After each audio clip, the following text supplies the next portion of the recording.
Et alors tout le monde, nous retrouvons pour une nouvelle vidéo. Donc il s'agit de la présentation du deck Paradox. Donc on va commencer par le main deck.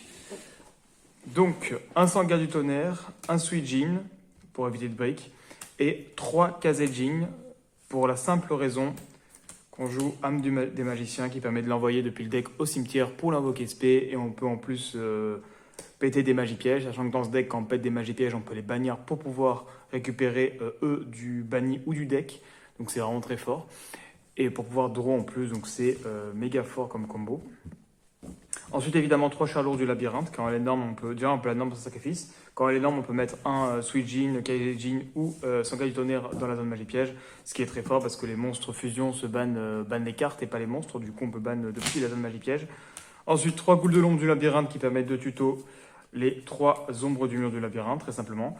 Et qu'en plus, si on contrôle le mur du labyrinthe, donc la magie de terrain, on peut, lorsque l'adversaire combat en contrôle une carte mur du labyrinthe, donc bannir sa carte de cimetière, on détruit le monstre de l'adversaire.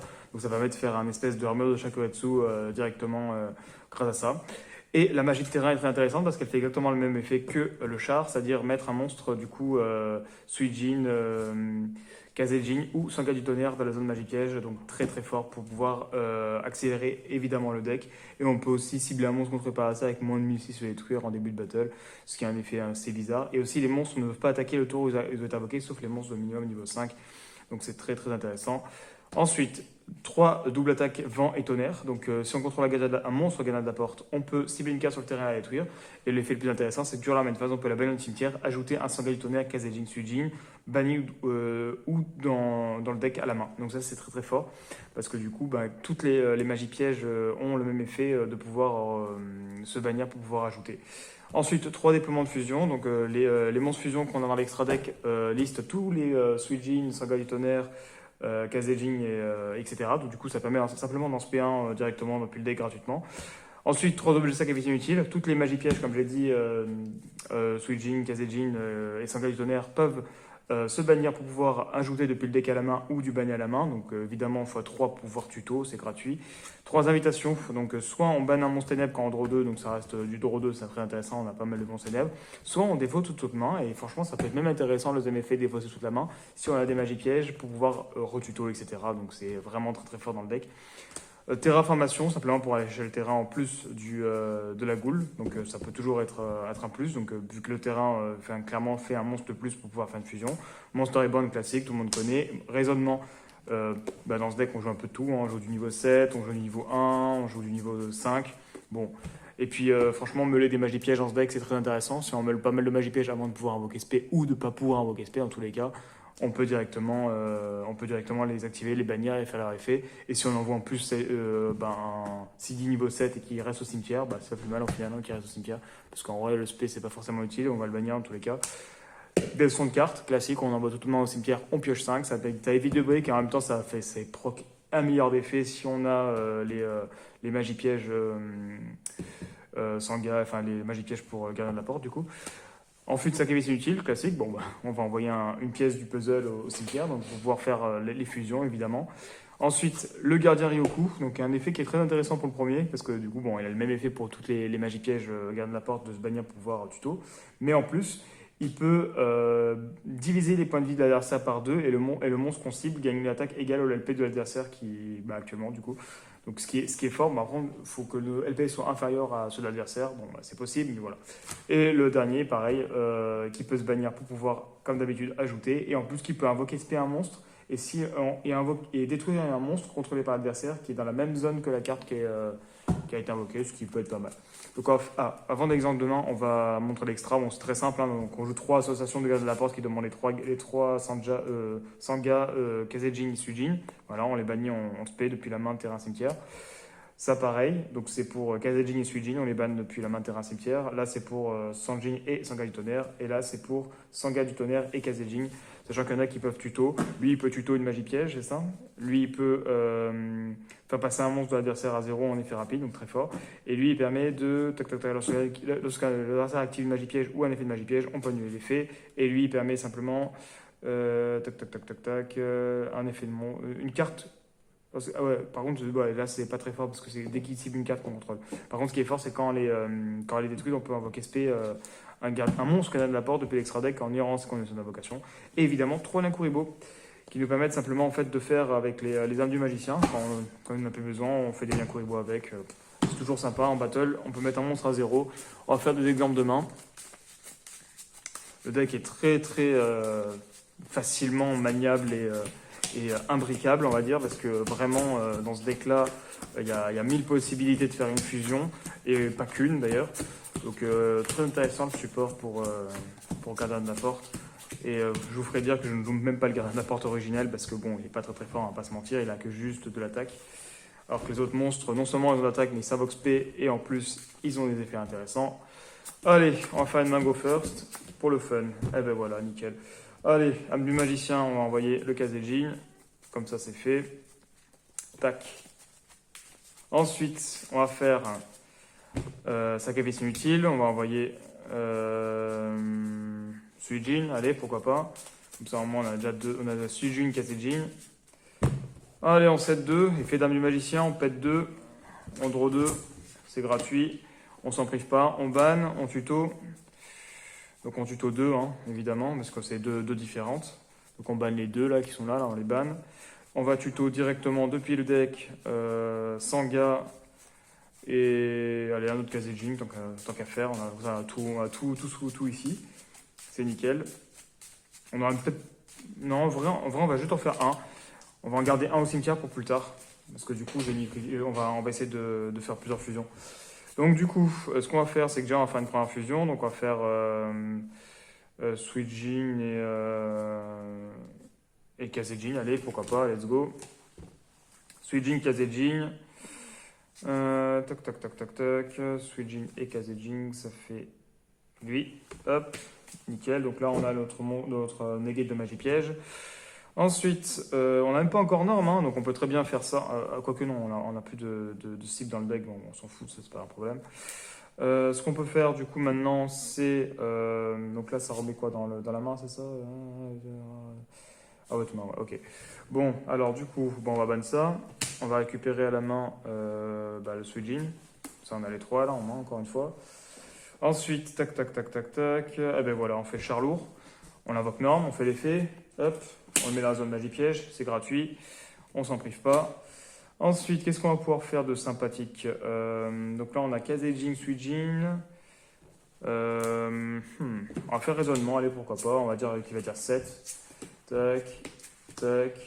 Ah ben voilà, on se paye un niveau 1, nickel. On aura 2 Linkuriboh sur le terrain. Ensuite, qu'est-ce qu'on va faire d'autre? Là, on peut ban les 3. Allez, on va jouer la fun, on va ban les 3. Allez, on ban les 3.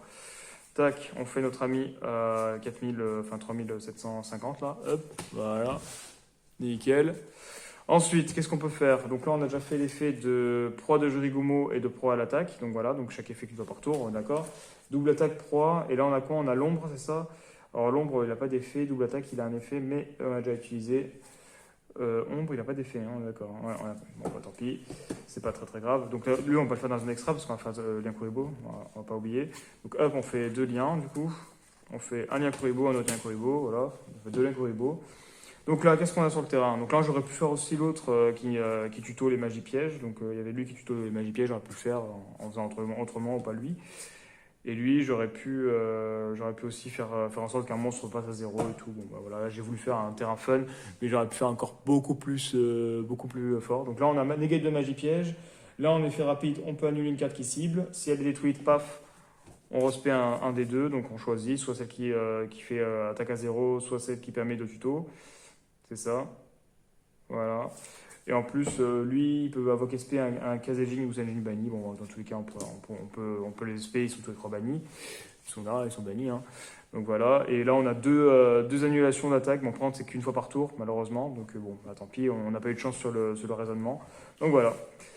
Donc vous voyez qu'on fait énormément de choses avec ce deck. C'est assez incroyable. C'est un deck ABC quoi. Alors, on va faire un autre exemple de main. Là, très clairement... c'est déjà énorme.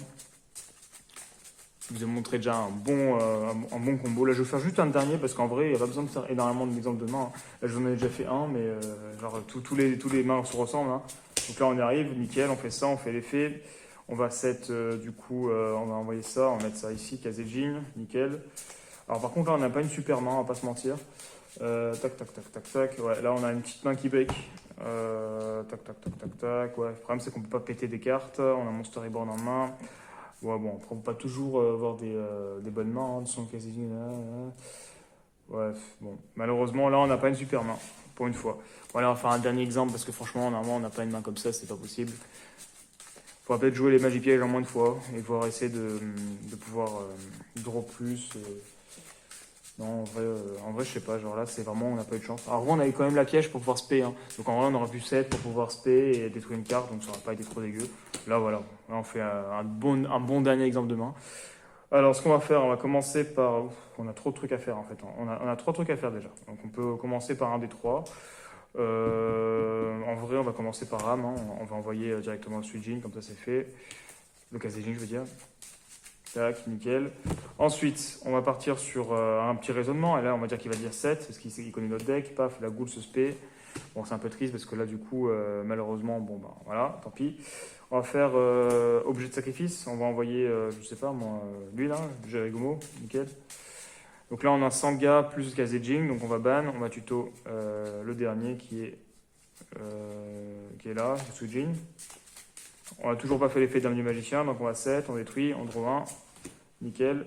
On a encore déploiement fusion, c'est parfait. Donc on va faire l'effet, Quoique on va pas faire l'effet maintenant parce qu'on a déjà les 3. Par contre, ce qu'on peut faire, c'est un petit déploiement fusion. Voilà, on révèle, tac, n'importe quoi, on s'en fout, dans tous les cas. On peut spé le Kazejin de le deck, comme ça au moins c'est fait, on a un Kazejin en plus.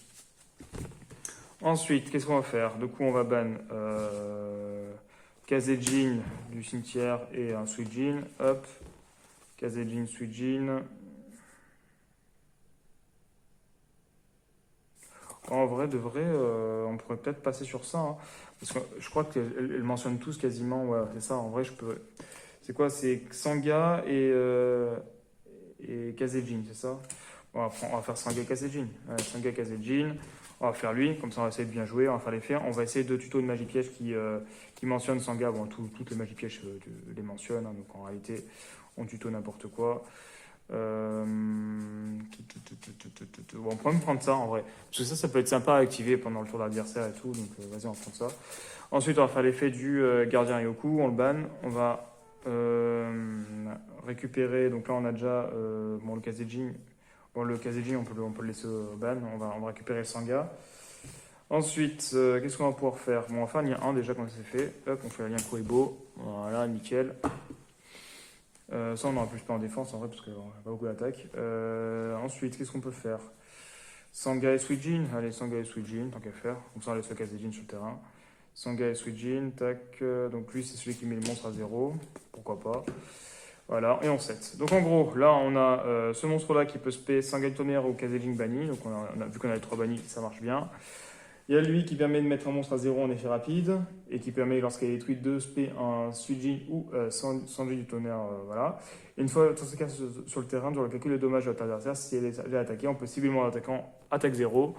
Lui, pareil, attaque 0. On a un monstre à se cacher. On a de quoi détruire une carte sur le terrain. Voilà, tranquille. Et en plus, on pourra la ban pour pouvoir récupérer.